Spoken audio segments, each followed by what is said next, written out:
Good morning, America. This is Omar Hosea, the real. Sitting here, just woke up and listened to the source, meditating with nature. See,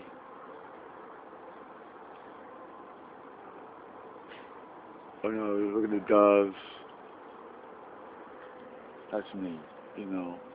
I'm sitting out here just riding away at the wind of life.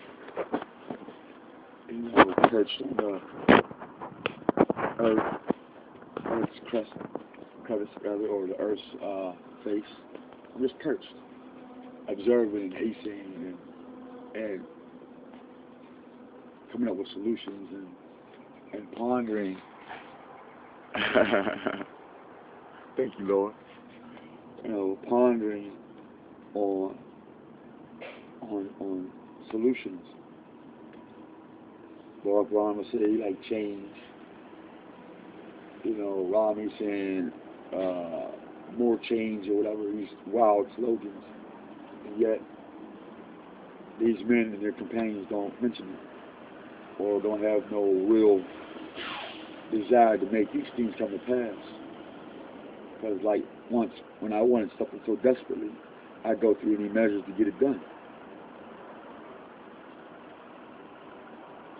So to get to the meat of this reality, or this consciousness, or things that it came to that come to mind as follows. The trees have roots, and then they have leaves, bark, and branches. They branch out. Bang. And so I was meditating when Mom was telling me about her dream of a little girl, and she was washing her hair, and the scalp was soft, and she knew the scalp was flaky, and then all of a sudden, after she washed it, that the child's head was full of maggots.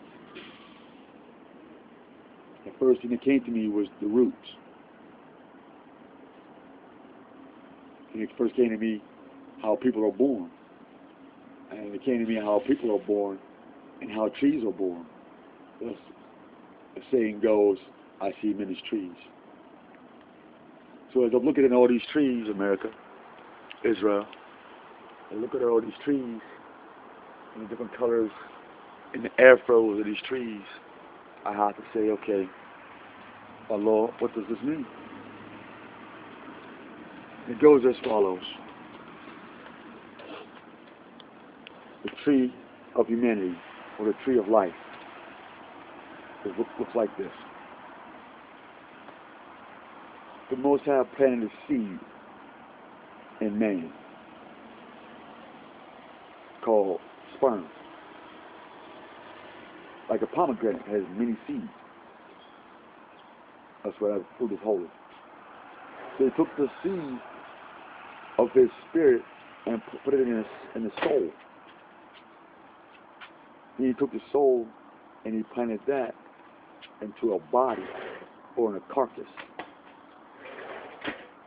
Thus, here I am, and there you are. But now, you see, how did I get to this position? Well, like a gardener or a tree planter, he takes the seeds and he dig a hole in the earth, like the hole in a mother's womb, and like he sticks his hand, like his penis, into the earth, and he drops the seed, like a sperm. Thus we have trees, or a scenery, or a landscape. That's for certain. But now, here's the seed that's being born in the mother's womb. Called it a baby. Now this baby or seed, I said, Father, how come babies No, that's incorrect. I lied. That's a lie. I got a picture instantly after I had this conversation. Without detail, because I don't have permission to go through the whole conversation. No, we never speak on anything without permission of the person who shared that information with us. And so it came to my picture. The picture was, after I heard, bits and pieces of the story, I said, wow, that's beautiful. Because he showed me why babies are born head first.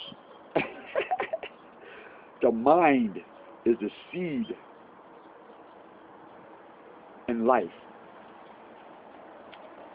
First, the thought of being with another woman, or the thought of planting a tree.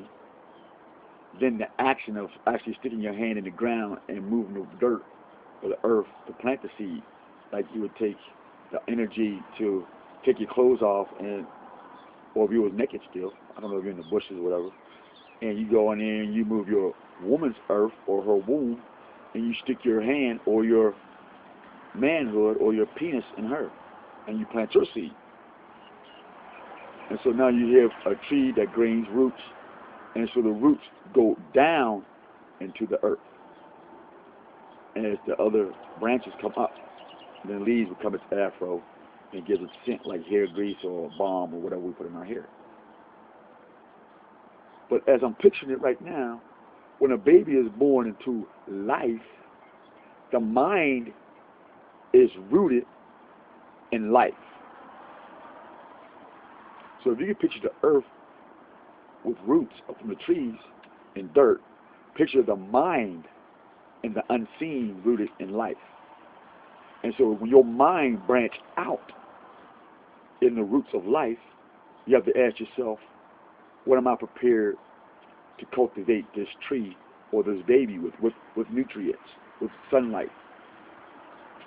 But since we're talking about the unseen, like life, or the unseen, like the growth, you say, well, okay.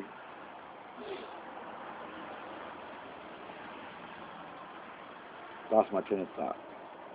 Back on it though. You say this. The mind is the seed of the tree of life, of your life. And if you don't cultivate that roots, which is the roots of your mind, then the branches in your life become weak, flaky, and the leaves or the fruit from that tree of your mind become poisonous, i.e. a killer, a rapist, unfit for life anywhere else other than where you're at right now, called the afterlife. There's no place to put you because you bear no good fruit. So write this picture with me, America, and Israel and Ishmael. When a baby is born, the head comes out the womb, the mind is rooted or planted in life, in existence. What we teach our children, it takes root in life. And so when your child becomes whatever you like or dislike, you have to say, I planted this tree, I didn't take care of this tree, or I did take care of this tree. At any rate, you're responsible. It's your fault. Take responsibility for what you didn't cultivate your tree. Like the scenery. See, we'll go out and fix our grass, we'll wash our cars, but we'll never wash the roots that which we were born into, or what we were rooted into. We never investigate that. So today I share with you this prophecy, this really today that I got today.